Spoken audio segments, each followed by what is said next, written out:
السلام علیکم، میں ہوں عامر خاکوانی۔ اپنے فیس بک اور یوٹیوب چینل میں آپ کا خیر مقدم۔ پچھلے 3-4 دن میں ویلاگ نہیں کر سکا، کئی دوستوں نے اس کی وجہ پوچھی۔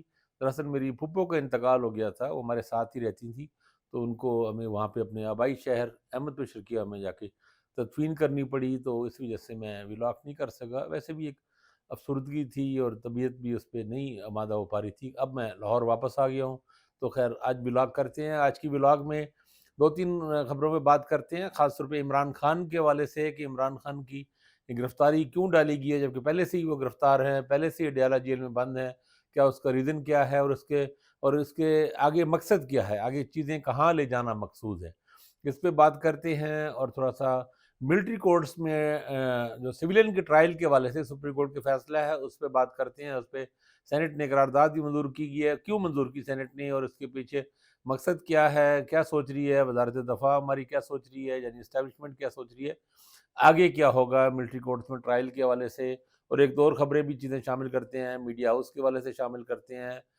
ایک بڑے چینل کے اینکر کا پروگرام نہیں کر رہے، اس حوالے سے بھی کچھ باتیں آئی ہیں۔ ایک اور چینل کے بارے میں بند کے جانے کی خبریں تھیں، اس پہ بات آئی ہے۔ اس پہ مظہر برلاس کے حوالے سے بھی، کاشف عباسی کے حوالے سے بھی، یہ کیوں کیا ان کے معاملات چل رہے ہیں، جن سب پہ بات کرتے ہیں۔ سب سے پہلے عمران خان کا گرفتاری نیب کے کیس میں ڈال دی گئی ہے۔ 190 ملین پاؤنڈ کا یہ کیس ہے، القادر ٹرسٹ جسے کا جو نام سے مشہور ہے یہ ریفرنس، اس میں ان کی گرفتاری ڈال دی گئی ہے۔ آپ جانتے ہیں کہ نیب قانون کے تحت ان کا ایک خاص پروسیجر ہے جس میں وہ پہلے تفتیش کرتے ہیں، انکوائری اور تفتیش، اور پھر گرفتاری کا حق ہے یہ۔ اچھا دلچسپ بات یہ ہے کہ اسی نیب کے جو ترامیم کو جو اور پی ٹی آئی کی ہی درخواست پہ وہ پی ٹی آئی والے لے کے گئے تھے پٹیشن سپریم کورٹ میں، تو جاتے جاتے چیف جسٹس عطا بندیال نے اس میں ترمیم کی تھی اور کچھ چیزیں اس کو کالعدم قرار دے دیا تھا، جس میں وہ نیب کیسز بھی اوپن ہو گئے تھے۔ لیکن اس میں ایک نقصان یہ ہوا کہ چیئرمین نیب کے پاس خاصا اختیار مل گیا۔ اب وہ کم از کم 30 دن تک وہ بڑے ہی آسانی کے ساتھ ان کو جو بھی ملزم ہو جس کے بارے میں ان کو لگے کہ ہاں ہماری انکوائری اور تفتیش کے بعد یہ سارا ثابت ہو گیا کہ سالڈ چیزیں ہیں، اس کو اریسٹ کر سکتے ہیں۔ تو وہ اس کے لیے احتساب عدالت کے جج بشیر صاحب سے اس کی گرفتاری لی گئی ہے عمران خان کی۔ اچھا اب اس میں بھی ایک عجیب بات کہیں، مضحکہ خیز کہیں، دلچسپ کہیں، ستم ظریفی کہیں، کیا کہیں، عمران خان پہلے ہی اڈیالہ جیل میں بند ہیں، قید ہیں پہلے ہی۔ اچھا اب نیا والے اسے اپنی اگر حراست میں اپنی طویل میں لینا چاہتے ہیں تو بھائی اپنی طویل میں لیں پھر، لیکن وہ ایسا نہیں ہے، وہ ان کو ویسے ہی اڈیالہ جیل ہی میں رکھا جا رہا ہے۔ ہونا تو یہ چاہیے نا کہ نیب اپنے پاس اپنے سیلز میں رکھے ان کو 30 دن کے لیے، لیکن نہیں، عمران خان صاحب کے لیے یہ فیصلہ ہو چکا ہے، یہ طے ہو چکا ہے کہ ان کو اڈیالہ سے نکلنے ہی نہیں دینا، ان کو آزاد فضا میں، عدالت میں، کسی بھی کورٹ میں بھی لے کے جانے دینا، اور ان کو سانس باہر کی ہوا میں نہیں دینا، وہ اڈیالہ میں ہی رہیں گے۔ تو خیر اب 190 ملین پاؤنڈ کے اس میں ان کی گرفتاری ڈال دی گئی ہے۔ اب اس کی وجہ کیا ہے؟ وہ پہلے سے گرفتار ہیں سائفر کیس میں، اور ان کی ضمانتیں بھی ان پہ ظاہر ہے وہ ریجیکٹ ہو رہی ہیں، ہر جگہ سے ٹرائل کورٹ سے ہو گئی ہیں، اسلام آباد ہائی کورٹ سے بھی مسئلے چل رہے ہیں۔ تو دو اس کی ریزن بتائی جا رہی ہیں۔ ایک تو یہ کہ اس پہ پٹیشن کی ہوئی ہے سپریم کورٹ میں حامد خان نے، عمران خان کی طرف سے۔ اچھا ابھی تک ویسے اس کو بھی 2.5 ہفتے ہو گئے ہیں۔ اب دیکھیں نا، اب پہلے جب کیس لگتا تھا تو کہتے تھے جناب بڑا ریلیف جلدی دے رہے ہیں، اب وہ کئی ہفتے پٹیشن پہ اور اس کا دائرہ نمبر ہی نہیں آ رہا۔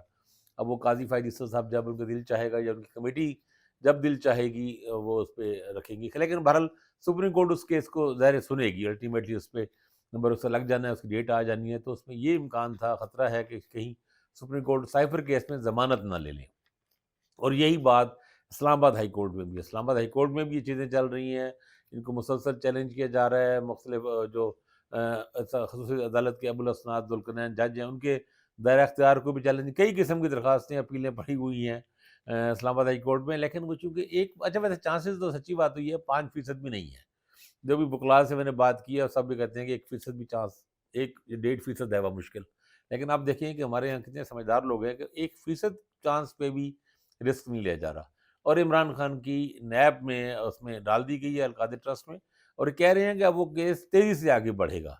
تیزی سے آگے بڑھنے کا مقصد ہے جج بشیر صاحب کی عدالت میں یہ کیس چل رہا ہے، تو یہ آگے تیزی سے بڑھے گا، تو اس کا مطلب یہ ہے کہ سائفر کے ساتھ سائفر بھی تیزی سے آگے بڑھ رہا ہے۔ کہا یہ جا رہا ہے کہ نومبر ہی میں، زیادہ سے زیادہ دسمبر کے مڈ تک، سائفر کیس میں عمران خان کو لمبی سزا ہو جائے، 10 سے 14 سال کی، 14 سال کی یا سزا یا 10 سال کی، مطلب ایسی لمبی سزا جس کی جس کو سزا کو معطل کرنا آسان نہ ہو. جو مائنر دیکھیں نا پہلے جو ہوا تھا توشہ خانی کیس میں ٹرائل کورٹ اسلام آباد میں، تو وہاں پہ سیشن کورٹ سے تو وہاں 3 سال کی تھی تو اس کو سزا معطل ہو گئی. تو بڑی سزا کو معطل کرنا مشکل ہو جاتا ہے، اور پھر نیب پہ بھی سزا ہو جائے، تاکہ یہ مقصد یہ ہے، اور یہ مقصد کہا جاتا ہے، منسوب ہے یہ بات میاں نواز شریف صاحب سے. وہ چاہتے ہیں کہ عمران خان سزا یافتہ ہو. پچھلے جب الیکشن ہوا تھا اس وقت میں سزا یافتہ کے طور پہ جیل میں تھا، تو اب وہ سزا یافتہ عمران خان ہو. تو خیر ضد پوری کرنے کے لیے آپ کو پتہ ہے پھر بہت کچھ کرنا پڑتا ہے، لاڈ اٹھانے پڑتے ہیں. تو یہ جو ویسے یہ کیس ہے جو القادر ٹرسٹ والا، یہ 240 کنال اراضی ہے اور ملک ریاض نے یہ گفٹ کی تھی.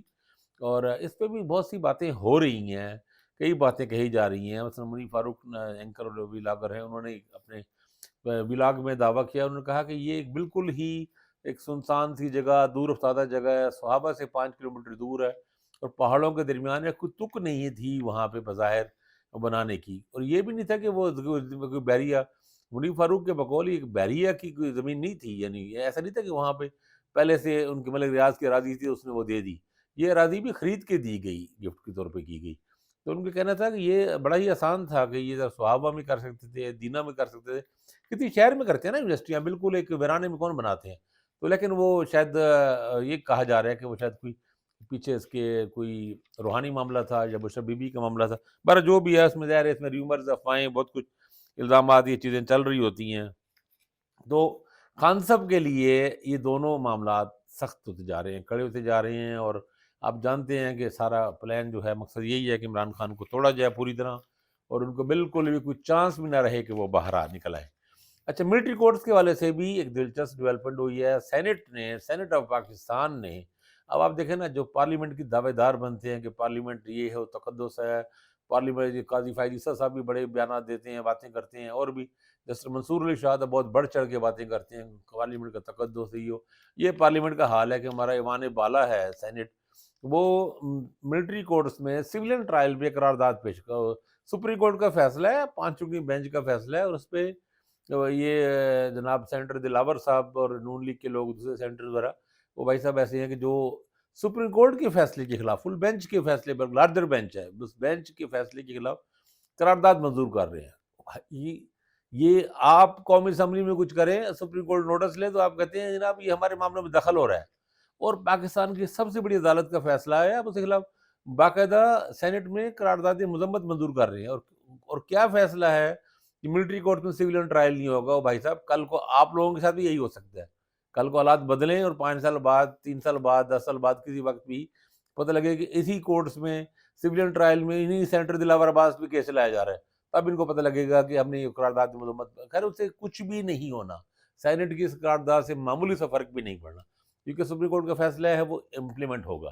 ہاں، اس کے خلاف اپیل ہو رہی ہے، اپیل کی جا رہی ہے. یہ ابھی جو کورٹ اینڈ پروسیجر ایکٹ میں جو تبدیلی ہوئی تھی، ترمیم ہوئی تھی، اس میں اور فیصلہ اس پہ آیا تھا کورٹ کا، کہ اس کے بعد سے 184(3) کے تحت جو کیسز ہیں ان پہ اپیل ہوگی. اپیل کا حق آپ کو پتہ ہے کہ اپیل ہے، اور اسی اپیل میں یہ خاص طور پہ ہے کہ بڑا کوئی کانسٹیٹیوشنل میٹر آئے گا، یہ کانسٹیٹیوشنل میٹر ہے ایک طرح کا، تو یہ کم از کم 5 رکنی بینچ ہے، اس سے بڑا بینچ بنے گا. اب اس میں اہم بات یہ ہے کون سے ججز ہوں گے، اور وہ کیا ملٹری کورٹس کے قاضی فائز عیسیٰ بھی ظاہر اس کو ہوں گے، پریزائڈ کریں گے موسٹ پرابلی.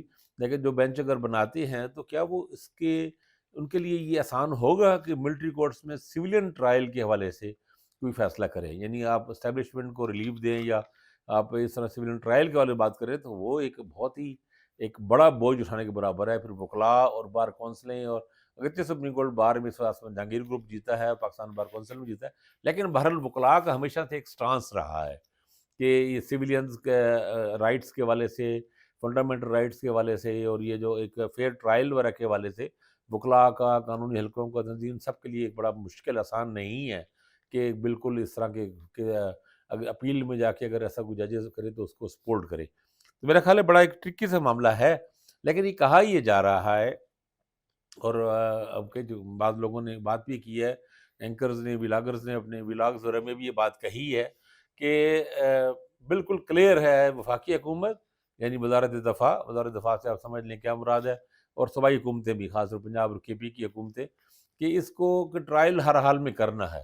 اور ملٹری کورٹس میں سویلین ٹرائل کرنے 9 مئی کے زہر ملزمان کی طرف اشارہ ہے، اور وہ کسی بھی سپریم کورٹ کے فیصلے کے بعد بھی کسی ایک بھی ملزم کو اس کو یعنی یہ نہیں ہوا کہ سویلین کو حوالے کر دیا گیا ہو کہ لوور روٹین کے کورٹس میں یا اینٹی ٹیررسٹ کورٹ میں رکھ لی، نہیں، جو چیزیں چلی تھیں وہ وہیں پر مطلب رک گھسک گئی ہوں گی، لیکن ایسا نہیں ہو کہ ریورس ہوئی ہو، تو وہ شاید میرے خیال اپیل کا انتظار کیا جا رہا ہے۔ تو بہرحال ملٹری کورٹس پہ جو اپیل ہوگی وہ اہم ہوگی، اور تب جا کے قاضی فائز عیسیٰ کا ٹیسٹ کیس ہوگا کہ وہ کیسا بینچ بناتے ہیں اور کتنا بڑا بینچ بناتے ہیں۔ یہ بہت ضروری ہے ملٹری کورٹس کے حوالے سے، چونکہ اس پہ منصور علی شاہ پہ پہلے اعتراض ہوا تھا، چونکہ جسٹس جواد خواجہ گئے تھے، اس میں ایک پٹیشنر وہ تھے تو وہ الگ ہو گئے تھے۔ اب وہ دیکھنا یہ کہ کون کون سے ججز کیسا بینچ بناتے ہیں، یہ بہت اہم ہے۔ تو دیکھیں بہرحال اس بینچ کا، ملٹری کورٹس کا بھی کیا بنتا ہے، عمران خان کا بھی کیا بنتا ہے، جو اس حوالے سے نئی چیزیں آئیں گی، ڈیولپمنٹ ہوگی تو ہم اپنا اگلا بلاگ کریں گے۔ خیال رکھیے گا، اللہ حافظ۔